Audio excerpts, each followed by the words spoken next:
Celui qui ne va nulle part est libre de ses pas. Mais du moment que vous prenez une direction donnée, voilà que votre liberté rétrécit comme peau de chagrin. Oula! Ça, c'est une entrée en matière qui force à s'arrêter pour réfléchir. C'est presque dérangeant. Complètement. Et c'est cette phrase qui donne vraiment le ton pour notre analyse aujourd'hui. On va plonger dans un texte assez court, mais d'une densité folle, de Pierre G. Martin. Tout à fait. Et il s'attaque à un vrai sujet, le paradoxe de la liberté. La mission qu'on se donne, en gros, c'est de comprendre ce dilemme. Comment l'acte de choisir, qu'on voit tous comme le summum de la liberté, pourrait en fait être ce qui, là, la diminue. C'est la question centrale. Au premier abord, ça me paraît complètement contre-intuitif. Ben oui, et c'est normal, parce que ça va à l'encontre de tout ce qu'on nous apprend. On glorifie le choix. Plus il y a d'options, mieux c'est. C'est ça. Mais ce texte, justement, nous force à regarder l'envers du décor. Et ce n'est pas juste une question philosophique abstraite, hein. C'est une tension que tout le monde vit, Ah oui, au quotidien. tous les jours. Du choix de la série ce soir jusqu'au choix de la personne avec qui on va passer sa vie. L'auteur met le doigt sur un truc simple mais brutal. Chaque fois qu'on dit oui à quelque chose, on dit non à une infinité d'autres. C'est exactement ça. Chaque choix, c'est une porte qui s'ouvre et mille autres qui se ferment. C'est ça le paradoxe qu'on va décortiquer. Alors allons-y. Le cœur du sujet, si on peut dire, c'est vraiment cette idée que choisir, c'est renoncer. C'est le point de départ. C'est le point de départ. Moi, j'ai toujours pensé que la liberté, c'était d'avoir le plus de portes ouvertes possible. Et lui, il arrive et il dit « Attention, dès que vous en franchissez une, vous perdez toutes les autres. » C'est violent comme idée quand même. C'est une idée qui oblige à redéfinir ce qu'on appelle la liberté, en fait. Selon cette logique, la liberté absolue, la liberté pure, n'existerait que dans un état de potentialité totale, c'est-à-dire avant n'importe quelle décision. C'est la liberté de l'enfant qui peut encore devenir astronaute, pompier ou présidente. Mais dès qu'il choisit le voie, le champ des possibles commence à se rétrécir. D'accord. Du coup, le choix n'est pas l'expression de la liberté.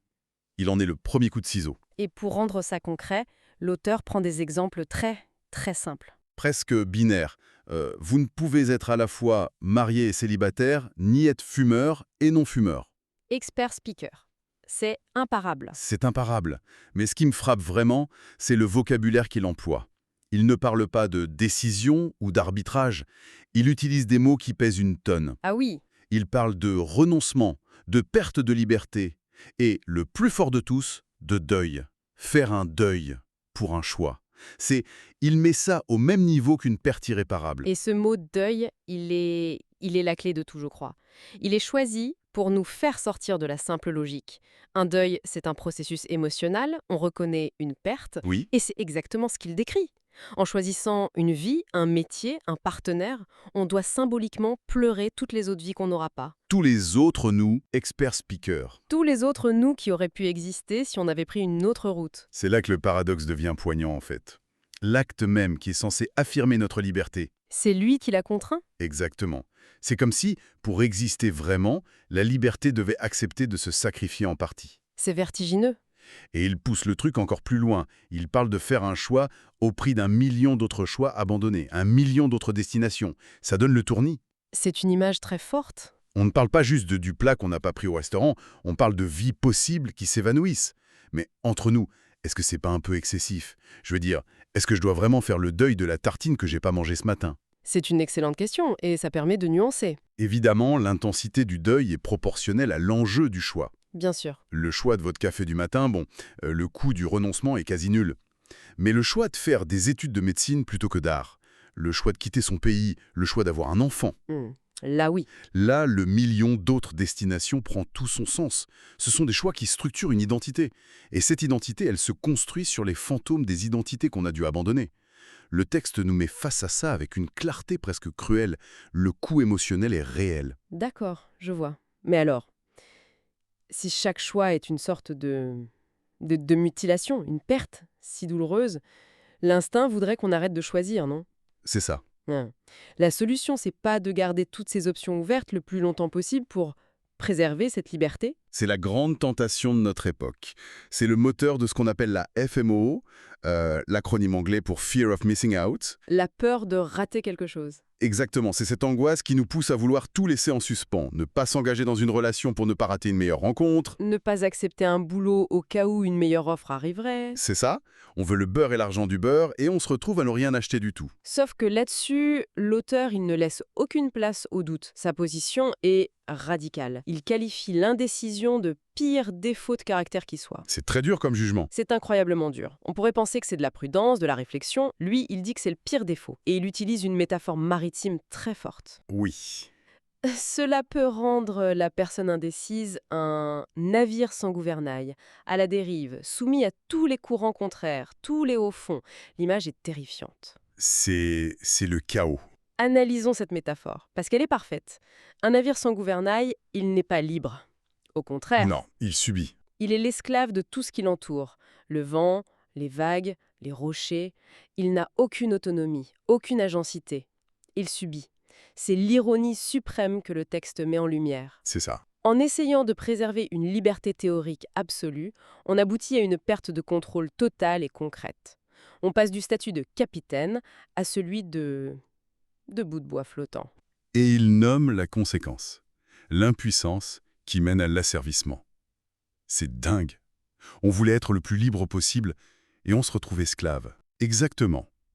Ça me fait penser au projet de groupe à l'école. Si personne ne décide qui fait quoi, soit le projet n'avance pas, soit c'est celui qui a la plus grande gueule qui décide pour tout le monde. C'est exactement ça, mais à l'échelle d'une vie.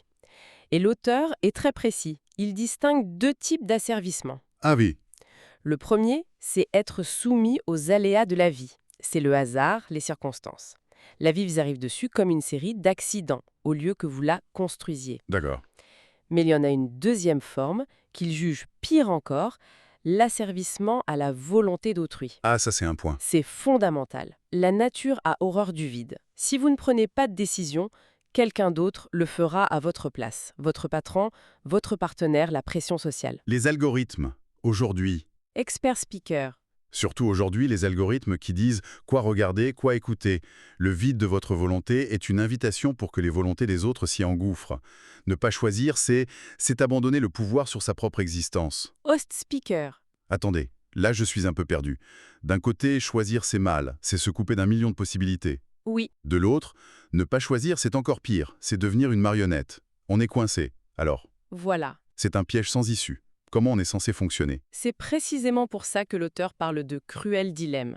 Il n'y a pas de solution parfaite qui élimine la douleur. Mais il ne nous abandonne pas dans cette impasse. Il propose une voie. Une posture à adopter. Une posture existentielle, exactement, plutôt qu'une solution magique. Et cette voie, il la formule de manière très directe, presque comme un ordre. Il faut donc bien choisir et s'en tenir à notre choix. C'est une injonction. Il faut le faire, point. Il ne dit pas que ce sera facile ou que le choix sera parfait. Et d'ailleurs, il ajoute une nuance capitale juste après. Oui, Un choix ne garantit pas une navigation sans embâge. Le chemin sera sans doute semé d'embûches. Mais, et c'est là qu'est la promesse, cela assure modérément d'arriver à bon port. modérément, j'adore ce mot. Ce mot modérément, il est essentiel, non? Il ne promet pas le bonheur parfait, juste une chance raisonnable d'arriver quelque part. Cet adverbe modérément, c'est le mot le plus réaliste et le plus humble de tout le texte. Il n'y a aucune garantie. Choisir sa voie ne veut pas dire que la mer sera calme. Non, affronter les tempêtes, on a une direction. Le choix ne supprime pas le risque, il le structure. Il le structure. J'aime bien ça. Il transforme le chaos des possibles infinis en un trajet, avec un point de départ et une destination. Et ça nous ramène au coup. La liberté humaine, dans cette perspective, elle est tragique. Tragique? Oui, elle n'existe, elle ne prend forme qu'à travers les limites qu'on accepte de s'imposer volontairement. C'est une vision de la maturité, en fait. Accepter qu'on ne peut pas tout avoir, tout être et tout faire en même temps. Mais honnêtement, ça a l'air un peu déprimant comme philosophie, non? Ah bon? On doit passer son existence à être conscient de ce prix d'un million d'autres choix abandonnés? N'est-ce pas la recette parfaite pour vivre dans le regret constant? Expert speaker. C'est le risque, en effet. Mais le texte nous invite à voir les choses autrement. Il ne s'agit pas de vivre dans le regret de ce qui n'a pas été, mais dans l'affirmation de ce qui est. Host speaker. C'est un investissement. C'est un investissement. Payer ce prix, c'est ce qui donne de la valeur, de la cohérence à notre choix. Pensez à un sculpteur face à un bloc de marbre. D'accord. Le bloc contient une infinité de sculptures potentielles. L'acte de sculpter, c'est un acte de renoncement permanent. Chaque coup de ciseau élimine des milliers de formes possibles pour en faire advenir une seule. Et il ne pleure pas le marbre enlevé. Non. Il se concentre sur la statue qui émerge.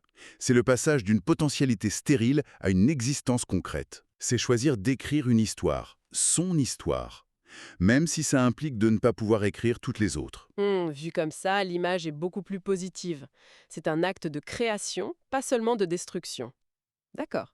Alors, si je devais résumer ce que je retiens. Allons-y. Premièrement, cette idée que la liberté est un paradoxe total. Pour la rendre réelle, pour la vivre, il faut accepter de la réduire en faisant des choix. Et chaque choix a un coût. Ce fameux deuil. C'est le premier point, oui. Ensuite, Ensuite, la deuxième grande idée, c'est que la fuite, l'indécision, c'est un piège encore pire. absolument.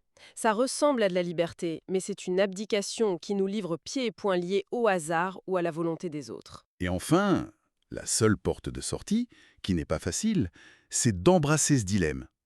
Choisir, s'engager dans une direction, même imparfaite. Expert speaker. Accepter le coût. Host speaker. Accepter le coût des autres vies non vécues pour donner une forme, un sens à la seule vie qu'on a. C'est ça, le cap que propose l'auteur. Expert speaker. C'est une synthèse parfaite.